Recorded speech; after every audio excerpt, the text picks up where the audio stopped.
So I just saw Toy Story 5 in like a mom and pop movie theater, and I know a lot of people hate the fact that they're making this many Toy Stories, including myself. Honestly, I kind of just thought they should have ended it, but I thought when I saw the trailers, like, the premise of this movie is actually pretty cool with like the rise of AI and all that. It wasn't actually about AI; it's more so about devices. So I'm like, okay, I'll watch it anyway because the rest of the family wanted to watch it. So, um, I went ahead and saw it in like the only, it's like the only single theater, the only single area theater in Delaware, and it was great. Honestly, I wouldn't say it exceeded my expectations. Jolene said that it would, like that people say it's better than Toy Story 4, which, yeah, I definitely say it's better. Probably, if I were to rank all five, it'd be like number 4. Does that mean it's bad? Of course not. I don't really have much to say about the beginning because that was all in the trailers. My main thing is, like, I was really afraid, ooh, devices are bad, and really, like, and it kind of frustrates me too that, like, devices are always in our faces. We won't look each other in the face. But at the same time, that's just kind of the world we live in. And, I mean, you don't have to participate in it, but... And, of course, you can set boundaries when you're face-to-face, but there's a lot of advantages that using devices to connect with people online bring. And that was actually a big theme of the movie, which I'm really glad. Because, I mean, Bonnie gets these friends that, like... The biggest polarizing thing about me for the movie was that Bonnie's friends just seem so unrealistic. They're like, oh, hey, you're so cool, right? Oh, toys? Ugh, get them down on my face. Who the heck cares? Like, I don't know anyone who actually cares that much. Though I get the spirit, and, like, and I ended up really liking it because it's about kind of, like, fake friends versus a real, genuine friend. And I love the scene where the mom tells Bonnie that, like, that the mom tells Bonnie that, like, she loves her for who she is, and her friends should too. And they played that song that plays in the previous movies. That was really nice. Honestly, like, should they keep making Toy Story movies? Honestly, no. But am I glad they made this? Yeah. Because it feels like if you have, like, a moral message, if you have something to say, if you feel like there's a good reason for making another one besides just profit, which I think it's a mix of both. It's mainly profit, but the writer's still cooked. I mean, honestly, it's a bit in your face, like, whoa, look, device is bad, and, oh, Woody and Buzz are at it again. And it kind of feels like they're running out of ideas there, because they're just at it again. And, like, they're Buzz... It's kind of corny. I wouldn't say cringe-worthy, it's just kind of corny. It's like, it's just so in your face about how Woody and Buzz are, like, fighting over Jessie, even though it's not like that for Woody. But it's kind of dumb, in my opinion, but it doesn't take up that much of the movie, so it doesn't bother me that much. And it's not that big of a thing in the plot, so I don't really care that much. It doesn't really ruin it. I surprisingly loved the amount of, like, real-life animals they use. It shows that, like, pets can be friends, too. Another theme I noticed that toys seem to be for people who don't have a lot of friends. Like, at the mid-credits scene, spoiler, like, there's this kid who's lonely, and then Buzz Lightyear shows up, and I'm like, wow, so literally toys are for lonely people, but then it shows to everyone else, so not really. And you can use toys to bond with people, and it's pretty ironic, like, me going into this, I'm like, oh, how do I treat my toys? I mainly just sleep with plushies, so I don't really play with them anymore.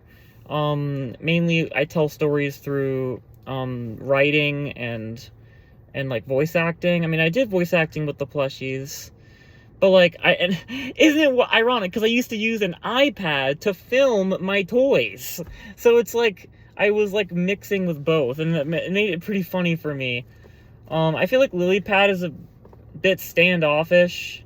But I get it, you know? Like, she wants what's best for Bonnie. And what really surprised me is that it's like, whoa, she's just giving herself up the moment it seems like she's a bad influence. That's surprisingly well written for like a villain. I put that in quotation marks because, I mean, is she really a villain? She was programmed as this perfect machine that can make her happy. And of course, these outsiders that just showed up, she would think what might be a threat to her. And it does seem a little bit, like, forced in parts, where she's, like, so mean to them. But, like, genuinely, it does seem like she cares a lot about Bonnie. I like how even even though she's rejecting the toy, she's like, haha, no more toys. She's like, no, Bonnie's sad. Which shows that she cares about Bonnie, and she isn't just anti-toys. I love the horse girl. She's awesome. That was really funny. There's some pretty funny parts, like the part where they close the hippo's mouth right when he says ass. It was pretty funny. I mean, it's not the funniest movie. There's definitely funnier Toy Story movies. Really entertaining. I didn't know the Taylor Swift song was for the movie. I thought it was to advertise the movie. I didn't know it was in it, so it was surprising at the end. The whole Buzz Lightyear, like, stray Buzz Lightyear plot, I was like, oh god, they're gonna do a Despicable Me 3 where they have this own thing. But it ended up being pretty cool. It seemed a little redundant and weird, but it was cool. I mean, we already did the bunch of Buzzes before in Toy Story 2, and they found a bunch of them at the market or whatever. But I get that they were kind of different this time, and I like how they flied, and I'm like, dang, Buzz never got to fly, though he was being carried by the flying Buzzes, and they're like, we're flying with style, and I know that's kind of nostalgia bait, but I guess I liked the nostalgia bait. Is it bait if you like the bait and you know you're getting baited anyway? It's a weird sentence, but, wondering what else I have to say about it. Again, it feels forced in parts, I'll admit. It feels kind of like, feel emotions, audience. We want you to feel this way. But often, if it does have something genuine to say, and if it feels honest and heartfelt, I don't really care that much. It bothers me a little, but not that much.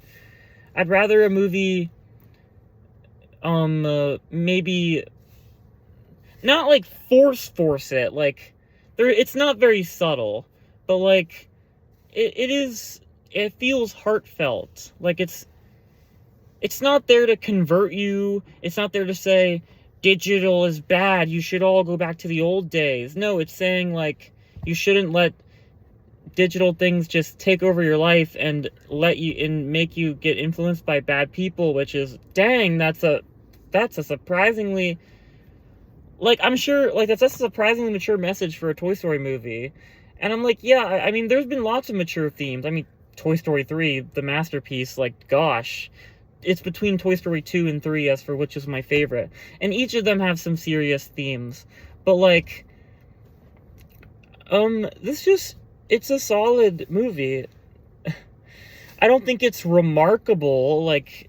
You know, it's Toy Story again. It's been 30 years. 30 years of Toy Story. 31 years of Toy Story, I think.